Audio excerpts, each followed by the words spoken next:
Hi friends, welcome back to my channel. ಇವತ್ತಿನ ಈ ವಿಡಿಯೋದಲ್ಲಿ ಹೇರ್ ಆಯಿಲ್ ಅನ್ನ ತಿಳಿಸ್ಕೊಡ್ತಾ ಇದ್ದೀನಿ. ಕೂದಲು ತುಂಬಾ ಬೇಗ ಬೆಳೆಯೋದಕ್ಕೆ ಸಹಾಯ ಮಾಡುವಂತಹ ಹೇರ್ ಆಯಿಲ್ ಇದು. ಹೇರ್ ಆಯಿಲಿನ ಬಗ್ಗೆ ನಾನು ಕಂಪ್ಲೀಟ್ ಆಗಿ ಡೀಟೇಲ್ಸ್ ಅನ್ನ ತಿಳಿಸ್ಕೊಡ್ತೀನಿ. ವಿಡಿಯೋನ ಲಾಸ್ಟ್ ವರ್ಗು ನೋಡಿ. ನೋಡಿದ ನಂತರ ಇಷ್ಟ ಆದ್ರೆ ಖಂಡಿತ ಲೈಕ್ ಮಾಡಿ, ಚಾನಲ್ ಅನ್ನ ಸಬ್ಸ್ಕ್ರೈಬ್ ಮಾಡ್ಕೊಳ್ಳಿ. ಹಾಗಾದ್ರೆ ಬನ್ನಿ ಫ್ರೆಂಡ್ಸ್, ಇವತ್ತಿನ ಈ ವಿಡಿಯೋದಲ್ಲಿ ಯಾವ ಹೇರ್ ಆಯಿಲ್ ಅನ್ನ ನಾನು ತಿಳಿಸ್ಕೊಡ್ತಾ ಇದ್ದೀನಿ ಅಂತೇಳಿ ಈ ವಿಡಿಯೋದಲ್ಲಿ ತಿಳಿದುಕೊಳ್ಳಿ. ನಾನಿಲ್ಲಿ ಹೇಳ್ತಾ ಹೋಗ್ತೀನಿ, ನಿಮಗೆ ಕರೆಕ್ಟ್ ಆಗಿ ಅರ್ಥ ಆಗ್ಬೇಕಂದ್ರೆ ನಾನು ಹೇಳೋ ವಿಷಯ ಎಲ್ಲ ನೀವು ತಿಳ್ಕೊಳ್ಬೇಕು. ವಿಡಿಯೋನ ಸ್ಕಿಪ್ ಮಾಡದೆ ನೋಡಿದ್ರೆ ಮಾತ್ರನೇ ನಾನು ಹೇಳೋದೆಲ್ಲ ನಿಮ್ಗೆ ಅರ್ಥ ಆಗೋದು. ಮೊದಲನೇದಾಗಿ ಹೇರ್ ಆಯಿಲ್ ಅನ್ನ ತಯಾರಿಸುವ ವಿಧಾನದ ಬಗ್ಗೆ ಹೇಳ್ತೀನಿ. ಮೊದಲನೇದಾಗಿ ಒಂದು ಕಡಾಯಿಯನ್ನ ಒಲೆ ಮೇಲೆ ಇಟ್ಕೊಳ್ಳಿ. ದಪ್ಪದಳ ಇರುವ ಕಡಾಯಿನ ಬಳಸಿದ್ರೆ ಒಳ್ಳೇದು. ಆ ಕಡಾಯಿಗೆ 1 ಕಪ್ ಆಗುವಷ್ಟು ಯಾವ್ದಾದ್ರು 1 ಕಪ್ಪನ್ನ ತಗೊಂಡು ಅಳತೆ ಮಾಡಿ 1 ಕಪ್ ತೆಂಗಿನ ಎಣ್ಣೆನ ಸೇರಿಸಿ, ನಂತರ ಅದೇ ಕಪ್ನಲ್ಲೇನೆ 1 ಕಪ್ ಆಗುವಷ್ಟು ಕರಿಬೇವಿನ ಎಲೆ ಇರುತ್ತೆ ನೋಡಿ, ಚೆನ್ನಾಗಿ ತೊಳೆದು ಬಟ್ಟೆನಲ್ಲಿ ಒರೆಸಿದ ನಂತರ ಹಾಕೊಳ್ಬೇಕು.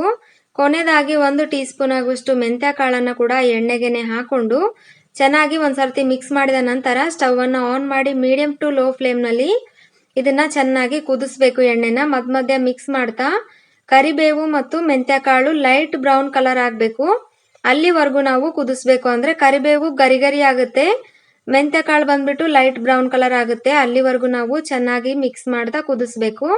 ಯಾವುದೇ ಕಾರಣಕ್ಕೂ ಉರಿನ ಜಾಸ್ತಿ ಇಟ್ಕೊಳ್ಬೇಡಿ, ಸಣ್ಣ ಉರಿನಲ್ಲಿ ಎಣ್ಣೆನ ತಯಾರಿಸಿದ್ರೇನೆ ಒಳ್ಳೇದು. ಈ ಎಣ್ಣೆನ ಬಳಸೋದ್ರಿಂದ ತಲೆ ಕೂದಲು ತುಂಬಾ ಚೆನ್ನಾಗಿ ಬೆಳೆಯುತ್ತೆ ಮತ್ತು ಕೂದಲು ಉದುರೋಗ್ತಿದ್ರೆ ಅದು ಕೂಡ ಕಡಿಮೆ ಆಗುತ್ತೆ ಅಂತಾನೆ ಹೇಳ್ಬೋದು.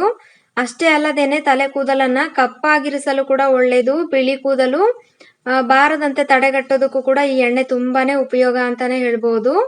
ನಾನು ಆಗ್ಲೇ ಹೇಳ್ದಾಗೆ ಮೆಂತ್ಯಕಾಳು ಲೈಟ್ ಒಂಬಣ್ಣ ಬಂದ ನಂತರ ಸ್ಟವ್ ಅನ್ನ ಆಫ್ ಮಾಡಿಬಿಟ್ಟು ಇದನ್ನ ಪೂರ್ತಿಯಾಗಿ ತಣ್ಣಗಾಗೋದಕ್ಕೆ ಬಿಡಿ.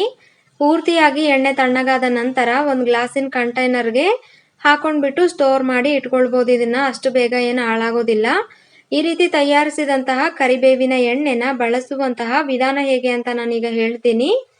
ಈ ಎಣ್ಣೆನ ನಾವು ತಲೆ ಸ್ನಾನ ಮಾಡೋದಕ್ಕಿಂತ 1 ರಿಂದ 2 ಗಂಟೆ ಮೊದಲೇನೆ ತಲೆಯ ಬುಡದಿಂದ ಕೊನೆ ಕೂದಲಿಗೆಲ್ಲ ಚೆನ್ನಾಗಿ ಅಪ್ಲೈ ಮಾಡಿಕೊಂಡು 4 ರಿಂದ 5 ನಿಮಿಷ ತಲೆಯ ಬುಡದಲ್ಲಿ ಮಸಾಜ್ ಮಾಡಿ.